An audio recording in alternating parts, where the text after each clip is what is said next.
Hi, ഞാൻ ആദിഷ്.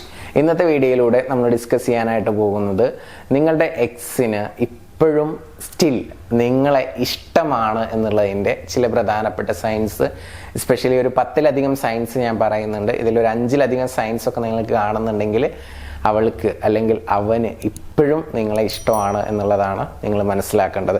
ഒന്നാമത്തെ sign എന്ന് പറയുന്നത്, ബ്രേക്കപ്പ് ഒക്കെ പറഞ്ഞ് അവർ നമ്മുടെ ലൈഫിൽ നിന്ന് പോകുന്ന സമയത്ത് അവരുടെ പല സാധനങ്ങളും നമ്മുടെ അടുത്തുണ്ടാവും, അല്ലെങ്കിൽ നമ്മുടെ വീട്ടിലുണ്ടാവും, നമ്മൾ സ്റ്റേ ചെയ്യുന്ന സ്ഥലത്തുണ്ടാവും. എസ്പെഷ്യലി ഇപ്പോൾ കപ്പിൾസ് ആണെങ്കിൽ ഉണ്ടായിരിക്കും. അപ്പോൾ മുഴുവൻ സാധനങ്ങളും എടുത്തിട്ട് പോവാതിരിക്കുക ഒന്ന്. അല്ലെങ്കിൽ ഇപ്പോൾ ലിവിങ് ആണെന്നുണ്ടെങ്കിലും എന്തെങ്കിലുമൊക്കെ സാധനങ്ങൾ അവരുടെ ഇവിടെ ഉണ്ടാവും, അല്ലെങ്കിൽ ഗിഫ്റ്റായി തന്നതൊക്കെ ഉണ്ടാവും. അതൊക്കെ അവിടെ തന്നെ ഉണ്ടെങ്കിൽ, അതൊന്നും എടുത്ത് പോയിട്ടില്ലെങ്കിൽ. പിന്നെ അതുപോലെ തന്നെ ഇനിയിപ്പോൾ പ്രേമിക്കുന്ന ആളുകളാണെന്നുണ്ടെങ്കിൽ, കാമുകന്മാരാണ്, ലിവിങ് ഒന്നുമല്ല, പക്ഷെ പരസ്പരം നല്ല ഇഷ്ടത്തിലാണെങ്കിൽ കൂടി അവർ എന്തെങ്കിലുമൊക്കെ അങ്ങോട്ട് എക്സ്പെൻസീവ് ആയിട്ടുള്ള കാര്യങ്ങളൊക്കെ അങ്ങോട്ടും ഇങ്ങോട്ടൊക്കെ ഗിഫ്റ്റൊക്കെ ചെയ്തിട്ടുണ്ടെങ്കിൽ ആ സാധനമൊന്നും എടുക്കാതെ അല്ലെങ്കിൽ ചോദിച്ചു വാങ്ങിക്കാതെ അവർ ആ റിലേഷൻഷിപ്പിൽ നിന്നും പോയിട്ടുണ്ടെങ്കിൽ നിങ്ങളെ സ്റ്റിൽ അവർക്ക് ഇഷ്ടമാണ് എന്നുള്ളതാണ് നമ്മൾ മനസ്സിലാക്കേണ്ടത്. പിന്നെ രണ്ടാമത്തെ സൈൻ എന്ന് പറയുന്നത്, ഈ ബ്രേക്കപ്പ് നടക്കുന്ന സമയത്തും ഒക്കെ അവർ ഇമോഷണലി ഭയങ്കര ദേഷ്യത്തിലാണ്. പിന്നെ അതല്ല, അതിനുശേഷവും കോൾ ചെയ്യുന്ന സമയത്തൊക്കെ ഭയങ്കര ദേഷ്യത്തിലൊക്കെയാണ് സംസാരിക്കുന്നത്. അവർക്ക് ഇമോഷൻ കൺട്രോൾ ചെയ്യാൻ പറ്റുന്നില്ല എന്നുണ്ടെങ്കിൽ തീർച്ചയായിട്ടും അവർക്ക് നിങ്ങൾ വളരെയധികം ഇഷ്ടമാണ് എന്നുള്ളതാണ് നമ്മൾ അതിൽ നിന്ന് മനസ്സിലാക്കേണ്ടത്. പിന്നെ അടുത്തൊരു പ്രധാനപ്പെട്ട സൈൻ എന്ന് പറയുന്നത്, എപ്പോഴും കമ്മ്യൂണിക്കേറ്റ് ചെയ്യാൻ, കോളിലായിക്കോട്ടെ മെസ്സേജിലായിക്കോട്ടെ അവർ കൂടുതലായിട്ട് ഇനീഷ്യേഷൻ എടുക്കുക. പിന്നെ നമ്മൾ എന്തെങ്കിലും ചോദിക്കുമ്പോഴേക്കും വളരെ ഡീറ്റെയിൽഡ് ആയിട്ടുള്ള റിപ്ലൈ ഒക്കെ തരിക, ഫാസ്റ്റ് ആയിട്ടുള്ള റിപ്ലൈ കിട്ടുക. ഇങ്ങനെയൊക്കെ ആണെന്നുണ്ടെങ്കിലും സ്റ്റിൽ അവർക്ക് നിങ്ങളെ വളരെയധികം ഇഷ്ടമാണ് എന്നുള്ളതാണ് മനസ്സിലാക്കേണ്ടത്. പിന്നെ അതുപോലെ തന്നെ നമ്മൾ ഓപ്പോസിറ്റ് സെക്സിലുള്ള ആരുടെയെങ്കിലും കൂടെ ഒരു ഫോട്ടോ ഒക്കെ പോസ്റ്റ് ചെയ്യുക, അല്ലെങ്കിൽ ഒരു സ്റ്റാറ്റസ് ഒക്കെ ഇടുന്ന സമയത്ത് അവർക്കത് ഭയങ്കര വിഷമാവുന്നുണ്ട്, അല്ലെങ്കിൽ അത് നിങ്ങളോട് വന്ന് പറയുന്നുണ്ട് എങ്കിലൊക്കെ സ്റ്റിൽ അവർക്ക് നിങ്ങളോട് ഇപ്പോഴും ആ ഒരു ഇഷ്ടമുണ്ട് എന്നുള്ളതാണ് മനസ്സിലാക്കേണ്ടത്. അല്ലെങ്കിൽ അവിടെ മുമ്പിൽ വെച്ച് നമ്മൾ മറ്റുള്ള ഓപ്പോസിറ്റ് സെക്സിലുള്ള ആളുകളുമായിട്ട് കൂടുതലായിട്ട് മിങ്കിൾ ചെയ്യുമ്പോൾ, അല്ലെങ്കിൽ സ്നേഹത്തോടു കൂടി സംസാരിക്കുന്ന സമയത്ത് ഒക്കെ അവർക്ക് ഭയങ്കര ഇറിറ്റേറ്റഡ് ആവുന്നുണ്ടെങ്കിലൊക്കെ അവർക്ക് ഇപ്പോഴും നിങ്ങളോട് വളരെയധികം ഇഷ്ടമുണ്ട് എന്നുള്ളത് തന്നെയാണ് നമ്മൾ മനസ്സിലാക്കേണ്ടത്. അത്തരം ഒരു സാഹചര്യമാണെങ്കിൽ, ചില കേസുകളിൽ പരസ്പരം കാണുകയില്ല, അത്തരം കേസുകളിലല്ല പറയുന്നത്. അല്ല, ഇനിയിപ്പോൾ ഇൻ കേസ് അത്തരം കേസുകളിലാണെങ്കിൽ കൂടി വേറെ ആരെങ്കിലും പറഞ്ഞ് അറിയുകയാണ് അവർ, നിങ്ങളും വേറൊരു പെൺകുട്ടിയും കൂടിയിട്ട് സംസാരിക്കുന്നത് അറിഞ്ഞിട്ടുണ്ടെങ്കിൽ ആ സമയത്ത് അത് അറിഞ്ഞതിൻ്റെ ഭാഗമായിട്ട് നിങ്ങൾ വിളിച്ച് നിനക്ക് എന്താ അവളുമായിട്ടൊരു ചുറ്റിക്കളി, അല്ലെങ്കിൽ നിനക്ക് എന്താ അവനുമായിട്ടൊരു ചുറ്റിക്കളി എന്നുള്ള രീതിയിലൊക്കെ കമ്മ്യൂണിക്കേറ്റ് ചെയ്യുന്നുണ്ടോ, അത് അവർക്ക് ഇഷ്ടപ്പെടാത്തൊരു സിറ്റുവേഷൻ വരുന്നുണ്ടോ ഉണ്ടെങ്കിൽ തീർച്ചയായിട്ടും സ്റ്റിൽ അവർ നിങ്ങളെ സ്നേഹിക്കുന്നുണ്ട് എന്നുള്ളതാണ് നിങ്ങൾ മനസ്സിലാക്കേണ്ടത്. ഇനി അടുത്ത പ്രധാനപ്പെട്ട സൈനിലോട്ട് പോകുന്നതിന് തൊട്ട് മുൻപായിട്ട്, നിങ്ങളുടെ റിലേഷൻഷിപ്പിൽ നിങ്ങൾ ഏതെങ്കിലും രീതിയിലുള്ള പ്രശ്നങ്ങൾ ഫേസ് ചെയ്യുന്നുണ്ടെങ്കിൽ സപ്പോർട്ടിന് വേണ്ടിയിട്ട് മുകളിൽ കാണുന്ന നമ്പറിലോട്ട് വിളിക്കാവുന്നതാണ്. അടുത്ത പോയിന്റ് എന്ന് പറയുന്നത്, അവര് നിങ്ങളെ അസൂയപ്പെടുത്തുക എന്നുള്ളതാണ്. എക്സാമ്പിൾ, ഇപ്പോൾ ഓപ്പോസിറ്റ് നിൽക്കുന്ന വ്യക്തി ഓപ്പോസിറ്റ് സെക്സിലുള്ള ഒരു വ്യക്തിയുമായിട്ട് ഉള്ള ഫോട്ടോസ്, അല്ലെങ്കിൽ അവരുമായിട്ട് മിങ്കിൾ ചെയ്യുന്നു, അല്ലെങ്കിൽ അവരുമായിട്ട് യാത്ര പോകുന്നു, അത്തരം ഫോട്ടോസും കാര്യങ്ങളൊക്കെ കൂടുതൽ നിങ്ങളെ കാണിപ്പിക്കാൻ വേണ്ടിയിട്ട് സ്റ്റാറ്റസ് ഇടുകയും പോസ്റ്റ് ചെയ്യുകയും ചെയ്യുക.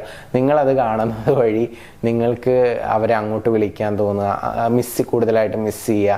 ഇങ്ങനെയുള്ള ഒരു പ്രവൃത്തി ഓപ്പോസിറ്റ് നിൽക്കുന്ന വ്യക്തിയിൽ കാണുന്നുണ്ടെങ്കിൽ അവർക്ക് നിങ്ങളെ ഇഷ്ടമാണ്, നിങ്ങളുടെ ഒരു അറ്റൻഷൻ കിട്ടാൻ വേണ്ടിയിട്ടൊക്കെ ആയിരിക്കും അവരങ്ങനെയൊക്കെ ചെയ്യുന്നത് എന്നുള്ളത് നമുക്ക് മനസ്സിലാക്കാവുന്നതാണ്. പിന്നെ അതുപോലെ തന്നെ അടുത്തൊരു പ്രധാനപ്പെട്ട സൈൻ എന്ന് പറയുന്നത്, ബ്രേക്കപ്പിന് ശേഷവും കോമൺ ആയിട്ടുള്ള ഒരുപാട് ഫ്രണ്ട്സുകൾ ഉണ്ടായിരിക്കുമല്ലോ. അപ്പോൾ നിങ്ങളുടെ ഫ്രണ്ട് അതുപോലെ തന്നെ അവരുടെ ഫ്രണ്ടും ആയിരിക്കാം ചിലപ്പോൾ. അപ്പോൾ നിങ്ങളുടെ സുഹൃത്തുക്കളോടൊപ്പം അവർ കൂടുതൽ ടൈം സ്പെൻഡ് ചെയ്യുക, ആ ഫ്രണ്ട്ഷിപ്പ് ഒക്കെ എപ്പോഴും മെയിൻറ്റെയിൻ ചെയ്യുക, അവരോടൊത്ത് യാത്രകൾ പോവുക, അങ്ങനെയൊക്കെ ചെയ്യുന്നുണ്ടെങ്കിൽ തീർച്ചയായിട്ടും എപ്പോഴും നിങ്ങളെ ഇഷ്ടമാണ്, നിങ്ങളെക്കുറിച്ച് അവരിലൂടെ അറിയുക, ആ അറിയുന്നുണ്ട് എന്നുള്ളത് നിങ്ങൾ അറിയും. ചിലപ്പോൾ എടാ നിന്നെപ്പറ്റി ചോദിച്ചു കേട്ടോ എന്നുള്ളത് നമ്മുടെ കോമൺ ഫ്രണ്ട് ചിലപ്പോൾ വന്നിട്ട് പറഞ്ഞു എന്ന് വരാം. സോ അങ്ങനെയൊക്കെ നിങ്ങൾക്ക് അറിയാൻ പറ്റിയിട്ടുണ്ടെങ്കിൽ അതും ഒക്കെ ഒരു പോസിറ്റീവായിട്ടുള്ള സൈനായിട്ട് നമുക്ക് എടുക്കാവുന്നതാണ്. പിന്നെ അതുപോലെ തന്നെ അവർക്ക് നിങ്ങളെ കമ്മ്യൂണിക്കേറ്റ് ചെയ്യാനുള്ള എന്തെങ്കിലും ഒരു ഓപ്ഷൻ ഉണ്ടെങ്കിൽ, ഒന്നും ബ്ലോക്ക് അല്ല, കോൾ ചെയ്യാൻ പറ്റും, മെസ്സേജ് അയക്കാൻ പറ്റും, അത്തരത്തിലുള്ള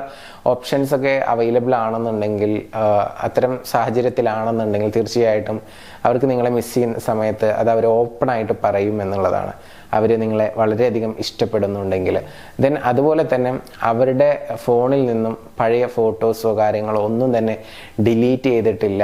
അവരിപ്പോഴും അത് നല്ല രീതിയിൽ ആ മെമ്മറീസ് ഒക്കെ അവരുടെ ഫോണിൽ തന്നെ കീപ്പ് ചെയ്യുന്നുണ്ട് എന്നുള്ളത് നിങ്ങൾക്ക് ഏതെങ്കിലും രീതിയിൽ മനസ്സിലാക്കാൻ സാധിച്ചു കഴിഞ്ഞാൽ അവന് അല്ലെങ്കിൽ അവൾക്ക് നിങ്ങളെ വളരെ ഇഷ്ടമാണ് ഇപ്പോഴും എന്നുള്ളത് നിങ്ങൾക്ക് ഉറപ്പിക്കാവുന്നതാണ്. പിന്നെ ആ വഴക്കുണ്ടാവുന്ന സമയത്ത് അല്ലെങ്കിൽ ബ്രേക്കപ്പ് നടക്കുന്ന സമയത്ത് വളരെയധികം കരയുന്നുണ്ട്, നല്ല വിഷമമുണ്ട്, പിരിയാൻ തീരെ താല്പര്യമില്ലാത്തൊരു മാനസികാവസ്ഥയാണ് എങ്കിലൊക്കെ നിങ്ങളോട് അത്ര ഇഷ്ടമുണ്ട് എന്നുള്ളത് മനസ്സിലാക്കുക. പിന്നെ അതുപോലെ തന്നെ വളരെ എന്തെങ്കിലും ഒരു ബിഗ് ഇഷ്യൂ നടന്നിട്ടാണ് ബ്രേക്കപ്പ് ആകുന്നതെങ്കിൽ കൂടി അവരൊരു ബ്രേക്കപ്പ് സെക്സ് ആവശ്യപ്പെടുന്നുണ്ടെങ്കിൽ നിങ്ങളുമായിട്ട് അത്രയും അറ്റാച്ച്ഡ് ആണ് എന്നുള്ളതാണ് മനസ്സിലാക്കേണ്ടത്. അങ്ങനെ സംഭവിച്ചിട്ടുണ്ടെങ്കിലും അവർ നിങ്ങളെ വിട്ടു പോകാനായിട്ട് ചാൻസ് ഇല്ല, നിങ്ങൾ വളരെ ഇഷ്ടമാണ് എന്നുള്ളതാണ് മനസ്സിലാക്കേണ്ടത്. പിന്നെ അതുപോലെ തന്നെ ബ്രേക്കപ്പ് ഒക്കെ കഴിഞ്ഞതിന് ശേഷം ഒരു 6 മന്ത് കഴിഞ്ഞു അല്ലെങ്കിൽ ഒരു 4 മന്ത് കഴിഞ്ഞു എന്നിട്ടൊന്നും അവർ വേറൊരാളെ ഡേറ്റ് ചെയ്യുകയോ വേറൊരു റിലേഷൻഷിപ്പിലോട്ട് പോവുകയോ ഒന്നും ചെയ്തിട്ടില്ല എന്നുണ്ടെങ്കിൽ സ്റ്റിൽ അവർക്ക് നിങ്ങളോടുള്ള ഫീലിങ്സും ആ ഇഷ്ടവും ഒക്കെ ഇപ്പോഴും അവരുടെ മനസ്സിലുണ്ട്. അതുകൊണ്ടായിരിക്കാം അവർ മറ്റൊരു റിലേഷൻഷിപ്പിലോട്ട് പോവാത്തത്. സോ അതും ഒരു പോസിറ്റീവായിട്ടുള്ള സൈനാണ്. ഇപ്പോൾ 10ലധികം സൈൻസ് ഞാൻ പറഞ്ഞു. ഇതിലേതെങ്കിലും ഒക്കെ സൈൻസ് ഉണ്ടെങ്കിൽ, എസ്പെഷ്യലി ഒരു 5ലധികം സൈൻസ് നിങ്ങൾക്ക് കാണാൻ സാധിക്കുന്നുണ്ടെങ്കിൽ തീർച്ചയായിട്ടും ആ വ്യക്തി സ്റ്റിൽ നിങ്ങളെ സ്നേഹിക്കുന്നുണ്ട്. നിങ്ങൾ അങ്ങോട്ടും സ്നേഹിക്കുക, ഒന്നിക്കാൻ പറ്റുകയാണെങ്കിൽ ഒന്നിക്കുക, വളരെ സന്തോഷത്തോടു കൂടി മുന്നോട്ട് പോവുക. നിങ്ങളുടെ റിലേഷൻഷിപ്പിൽ ഏതെങ്കിലും രീതിയിലുള്ള പ്രയാസങ്ങൾ നിങ്ങൾ ഫേസ് ചെയ്യുന്നുണ്ടെങ്കിൽ അത് പാച്ചപ്പ് ആക്കണം, മനോഹരമായിട്ട് മുന്നോട്ട് കൊണ്ടുപോകണം, അവളെ തിരിച്ചു കൊണ്ടുവരണം എന്നൊക്കെ ആഗ്രഹിക്കുന്നുണ്ടെങ്കിൽ ഒരുപാട് സൈക്കോളജിക്കലായിട്ടുള്ള ഒരുപാട് ടെക്നിക്കുകളുണ്ട്. അത്തരം ടെക്നിക്കുകൾ അപ്ലൈ ചെയ്ത് നിങ്ങൾക്ക് സ്മൂത്തായിട്ട് അത് ശരിയാക്കി എടുക്കാൻ സാധിക്കും. അത്തരത്തിൽ എന്തെങ്കിലും ഹെൽപ്പുകൾ വേണമെന്നുണ്ടെങ്കിൽ മുകളിൽ കാണുന്ന നമ്പറിലോട്ട് വിളിക്കാവുന്നതാണ്. തീർച്ചയായിട്ടും ഞങ്ങളുടെ ടീം നിങ്ങളെ സപ്പോർട്ട് ചെയ്യുന്നതാണ്. പിന്നെ റിലേഷൻഷിപ്പ് റിലേറ്റഡ് ആയിട്ടുള്ള എന്ത് കാര്യമാണെങ്കിലും അതിനെക്കുറിച്ച് ഡീറ്റെയിൽഡ് ആയിട്ട് പഠിക്കാനും ഒക്കെ നമുക്ക് ധാരാളം കോഴ്സുകളും മറ്റുമൊക്കെ ഉണ്ട്. അത്തരത്തിലുള്ള കാര്യങ്ങൾ ആവശ്യമുള്ള ആളുകൾക്ക് ആ കാര്യങ്ങളും പഠിക്കാവുന്നതാണ്. പിന്നെ അതുപോലെ തന്നെ ലോ ഓഫ് അട്രാക്ഷൻ എന്ന് പറയുന്ന വളരെ പവർഫുൾ ആയിട്ടുള്ള ഒരു യൂണിവേഴ്സൽ ലോ ഉണ്ട്. ആ ലോ നമ്മൾ പഠിച്ചു വെച്ച് കഴിഞ്ഞാൽ അത്തരം ടെക്നിക്കുകൾ നമുക്ക് നമ്മുടെ ആവശ്യാനുസരണം ജീവിതത്തിൻ്റെ പല മേഖലകളിലും നമുക്ക് ഉപയോഗിക്കാനായിട്ട് പറ്റും. ജീവിതത്തിൽ നിങ്ങൾ എന്ത് ആഗ്രഹിക്കുന്നുണ്ടെങ്കിലും, അത് റിലേഷൻഷിപ്പ് ആയിക്കോട്ടെ, ഇനി ഹെൽത്ത് ആയിക്കോട്ടെ, ഇനി അതല്ല നിങ്ങൾ കരിയറിലൊരു സക്സസ് ആയിക്കോട്ടെ, അങ്ങനെ വാട്ട് എവർ ഇറ്റ് ഈസ്, എന്ത് തന്നെയാണെങ്കിലും നിങ്ങളുടെ ജീവിതത്തിൽ ആഗ്രഹിക്കുന്നത് അത് നമുക്ക് സ്വന്തമാക്കാൻ വേണ്ടിയിട്ട് ലോ ഓഫ് അട്രാക്ഷനിൽ ധാരാളം ടെക്നിക്കുകൾ പറയുന്നുണ്ട്. അത്തരം ടെക്നിക്കുകളെ കുറിച്ച് പ്രാക്ടിക്കലായിട്ടുള്ള നോളജ് കിട്ടാൻ വേണ്ടിയിട്ട് പുസ്തകം വായിച്ചു കഴിഞ്ഞാൽ നമുക്ക് തിയറി ഒരുപാട് മനസ്സിലാക്കാൻ പറ്റും. പക്ഷെ പ്രാക്ടിക്കൽ നോളജ് കിട്ടാൻ, ടെക്നിക്കുകൾ മനസ്സിലാക്കാൻ വേണ്ടിയിട്ട് നിങ്ങൾക്ക് ഡീറ്റെയിൽഡ് ആയിട്ടുള്ള കോഴ്സുകളിലോട്ട് ജോയിൻ ചെയ്യാവുന്നതാണ്. 21 ഡേയ്സിൻ്റെ കോഴ്സുകളൊക്കെ ഉണ്ട്. താല്പര്യമുള്ള ആളുകൾക്ക് അതൊക്കെ ഫ്രീ ടൈമിൽ പഠിക്കാവുന്നതാണ്. തീർച്ചയായിട്ടും നിങ്ങളുടെ ലൈഫിൽ വളരെയധികം ഹെൽപ്പ് ചെയ്യുന്ന കാര്യങ്ങളാണ് ഇതൊക്കെ പഠിക്കുന്നത് വഴി നിങ്ങൾക്ക് പ്രയോജനങ്ങൾ മാത്രമേ ഉണ്ടാവത്തുള്ളൂ എന്ന് പറഞ്ഞുകൊണ്ട് ഇന്നത്തെ വീഡിയോ ഞാൻ അവിടെ അവസാനിപ്പിക്കുന്നു. താല്പര്യമുള്ള ആളുകൾക്ക് ഡീറ്റെയിൽസിന് വേണ്ടിയിട്ട് മുകളിൽ കാണുന്ന നമ്പറിലോട്ട് വിളിക്കാവുന്നതാണ്. പുതിയ വീഡിയോയുമായിട്ട് നമുക്ക് വീണ്ടും കാണാം. വീഡിയോ ഇഷ്ടപ്പെട്ടാൽ ജസ്റ്റ് ഒന്ന് ലൈക്ക് ചെയ്തേക്കുക, നിങ്ങളുടെ അഭിപ്രായങ്ങളൊന്ന് കമൻറ്റ് ചെയ്തേക്കുക. Thank you so much.